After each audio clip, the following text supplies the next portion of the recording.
12 terima 12 dalam 3 minggu. Pokoknya saat pernah panggilan yang kami 12 terima 12 dalam 3 minggu. panggilan yang kami 12 terima 12 dalam. Assalamualaikum warahmatullahi wabarakatuh. Sahabat, masih bersama saya di Sang Idealis Official. Sang Idealis. Sahabat, kita ke Obras. Ya, masih di Obras. Obrolan berakal sehat. Ya, obrolan ini khusus para sahabat-sahabat yang berakal sehat ya. Khusus yang berakal sehat.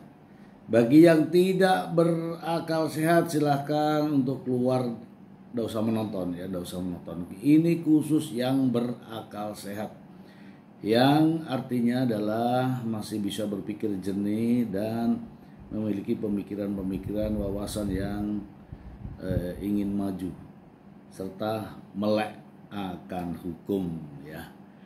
Baik ya sahabat ya, kita masih ya menganalisa terkait dengan penyebab Nikita Mirzani dilaporkan pada polisian Resor Kota Serang, Provinsi Banten oleh Dito Mahendra.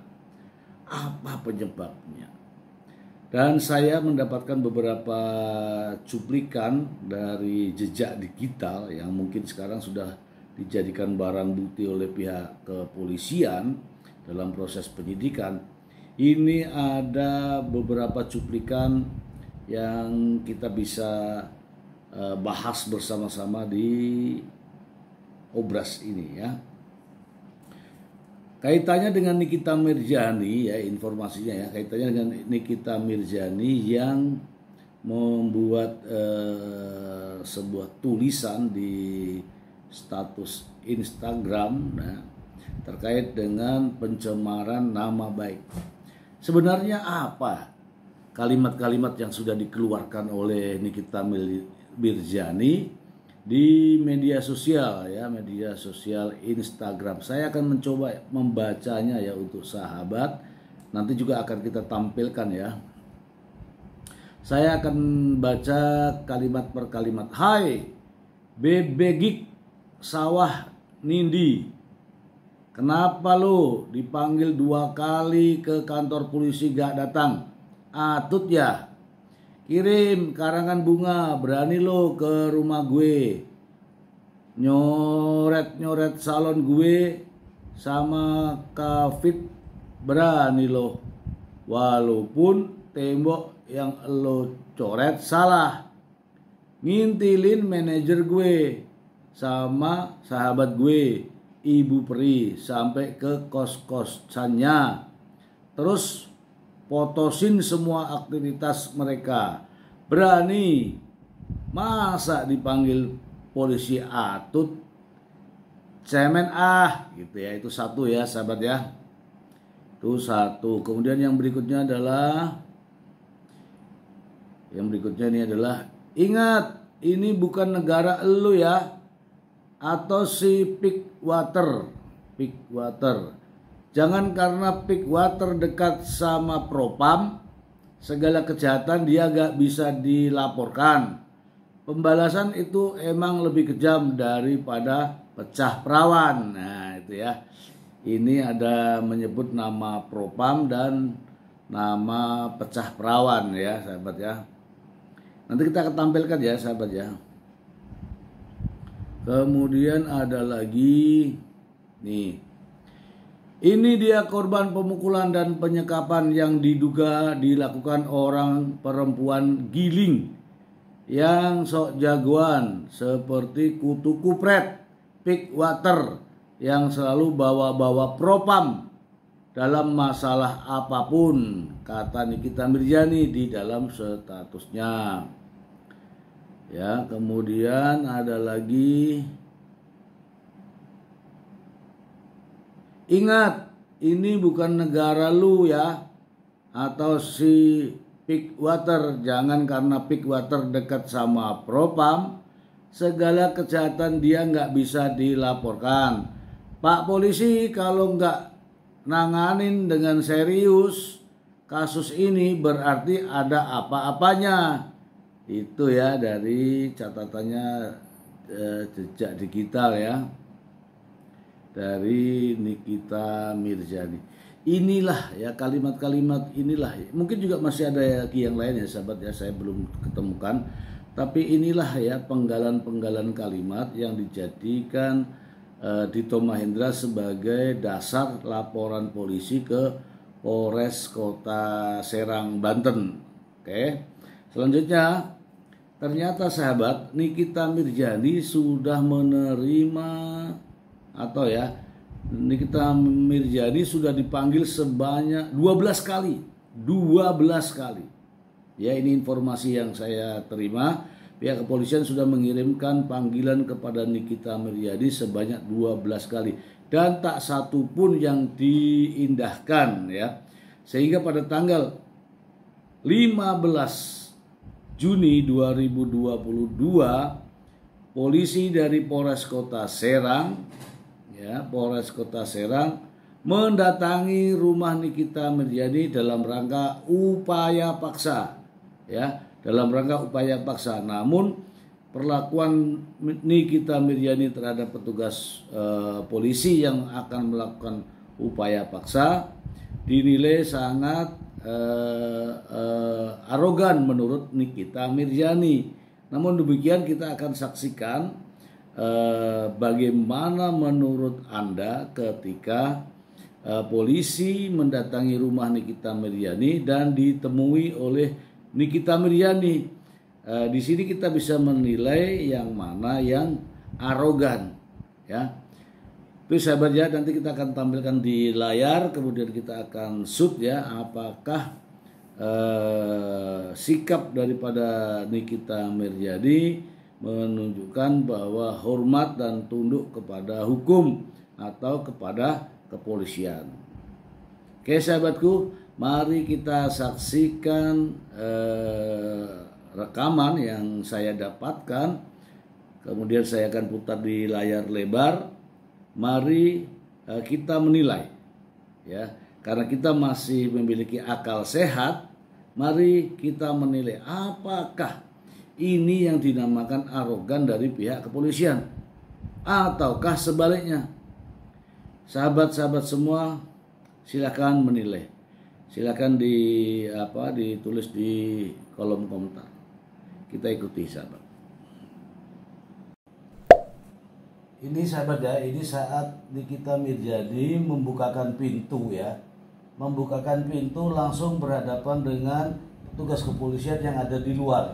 Ya, dengan posisi tangan yang berada di pinggang ya, kedua-duanya ya.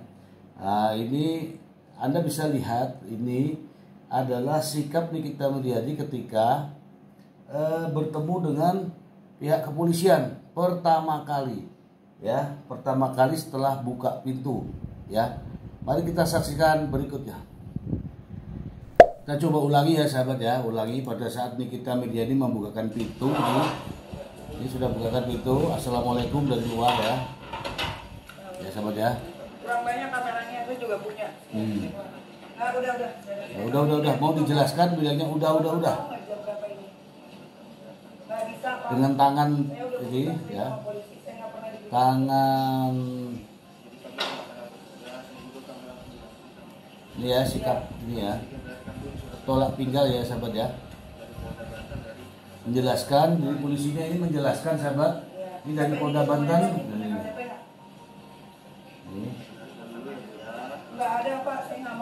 Nggak mau dijelaskan ini, nggak mau dijelaskan. Ini jam berapa? Ini jam berapa? Dua kasusnya apa? Nah, kenapa sampai begini? Dibayar berapa? Dibayar, nggak mau dijelaskan. Ini jam berapa?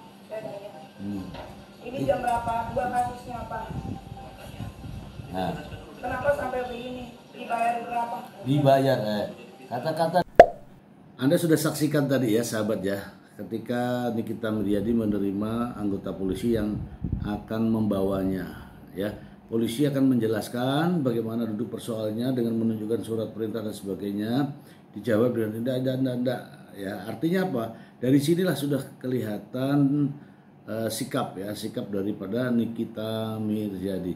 Kemudian ada kalimat yang terakhir yaitu dibayar berapa. Nah, dari sini kita bisa menilai bahwa sebenarnya siapa yang arogan, sahabat? Siapa yang arogan? Nah, ini baru pada saat polisi datang di depan pintu dengan menunjukkan surat perintah. Namun polisi masih begitu sabar ya, sahabatnya, begitu sabar dengan kalimat-kalimat yang menohok, namun masih sabar, artinya tidak terpancing dengan emosi. Namun ini juga bisa dipertanyakan, bisa juga dipermasalahkan ya. Ada semacam fitnah ya, ada fitnah. Polisi yang sedang menangani kasus yang dilaporkan oleh Dito Mahendra justru dipertanyakan dibayar berapa. Kalimat dengan bayaran itu menyinggung perasaan seharusnya. Kenapa? Karena tidak semua tugas di kepolisian harus dibayar. Ya. Namun Nikita Mirzani sudah mengatakan bahwa dibayar berapa. Nah, nanti kita akan bandingkan dengan kalimat-kalimat yang sudah ditulis oleh Nikita Mirzani di status Instagram kalau nggak salah ya, melalui media sosial. Memang kata-kata yang keluar dari mulut Nikita Mirzani dengan tulisan itu sudah ada rasa-rasa rasa-rasa tidak suka dengan dengan polisi, apalagi menyebut nama Propam ya, nama Propam. Nanti kita akan tayangkan, sahabat, tulisan-tulisan Nikita Mirzani terkait dengan penghinaan dan pencemaran nama baik yang dilakukan oleh Nikita Mirzani terhadap seseorang ya, yang menurut pendapat saya itu adalah Dito Mahendra ya, Dito Mahendra dengan status peak water. Kalau peak itu babi, sahabat, peak itu water. Jadi kalau peak itu babi, kalau peak itu babi, water itu air, berarti babi air, sahabat. Nah, sekarang apa makna dari babi air? Untuk siapa itu kalimat-kalimat dengan nama babi air? Ya, peak water, babi air. Ini yang perlu didalami oleh pihak penyidik ya. Yang berikutnya terkait dengan konferensi pers Nikita Mirzani di beberapa tempat ya, nanti juga akan kita sajikan ya, dengan justru memberitakan dengan tidak sesuai dengan fakta ya. Mari kita lihat, sahabat.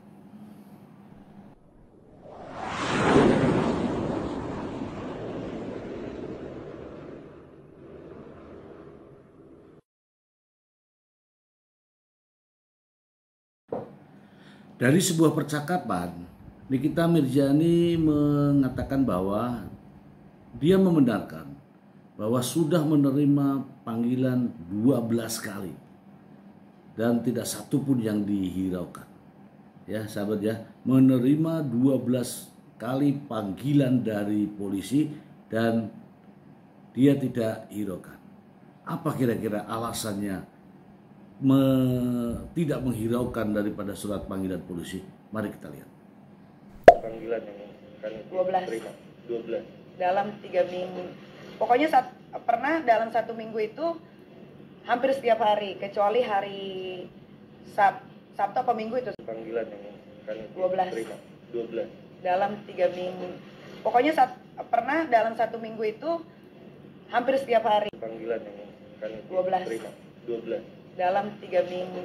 Pokoknya pernah dalam 1 minggu itu hampir setiap hari. Nah, dengan pemanggilan yang sudah sampai 12 kali dilayangkan kepada Nikita Mirzani, apakah itu yang namanya kooperatif, sahabat? Tanpa menghiraukan panggilan tersebut. Sebenarnya apa alasan Nikita Mirzani tidak menghiraukan daripada surat panggilan tersebut? Mari kita saksikan percakapannya Nikita Mirjani. Yes, panggilan tersebut mungkin kenapa sih kan Niki juga akhirnya ibaratnya menghiraukan aja deh, biarin aja gitu. Ya karena itu tadi, karena kalau logikanya panggilan polisi tidak secepat itu gitu. Kan kalau saksi nih, jadi saksi, taruh dia nggak datang-datang, harusnya kan naik dong kasusnya dari sidik ke lidik atau dari lidik ke sidik atau saya nggak tahu lah, lupa ya. Baru nanti ada gelar perkara, panggil saksi ahli, kan prosesnya panjang, ngerti nggak? Ini Dari percakapan yang baru saja kita dengarkan bersama-sama, sebenarnya Nikita menyadari bahwa apabila tidak datang pada saat dipanggil, maka penyidik akan meningkatkan status dari penyelidikan ke penyidikan. Kalau sudah masuk ke ranah penyidikan, maka seseorang bisa ditetapkan sebagai tersangka. Nikita Mirjani menyadari itu, seperti yang diucapkan baru saja. Nah, ini sahabat sudah 12 kali panggilan tidak datang. Artinya apa? Betul-betul Nikita Mirjani memang mengabaikan panggilan itu. Sebenarnya dia sudah tahu bahwa ini pasti akan ditingkatkan statusnya menjadi ke penyidikan dan akan menetapkan dia sebagai tersangka. Ini disadari oleh Nikita Mirjani. Kalau kita mendengar dari percakapan yang barusan, ya, ini artinya, nah, kenapa Nikita Mirjani sampai tidak datang dengan panggilan yang ke-12 kali? Apakah ini disengaja? Ya, apakah ini disengaja? Ini yang tahu hanya Nikita Mirjani ya. Tapi secara analisa saya mengatakan bahwa ada kekecewaan daripada Nikita Mirjani. Ya. Apakah kecewa karena penanganan kasusnya yang pernah dilaporkan di tempat lain, ataukah kecewa karena penanganannya begitu cepat? Demikian sahabat, kita akan bersambung pada episode berikutnya, dan yakin ini akan semakin seru dan menambah wawasan untuk sahabat semua. Kita semakin cerdas dengan mempelajari kasus ini.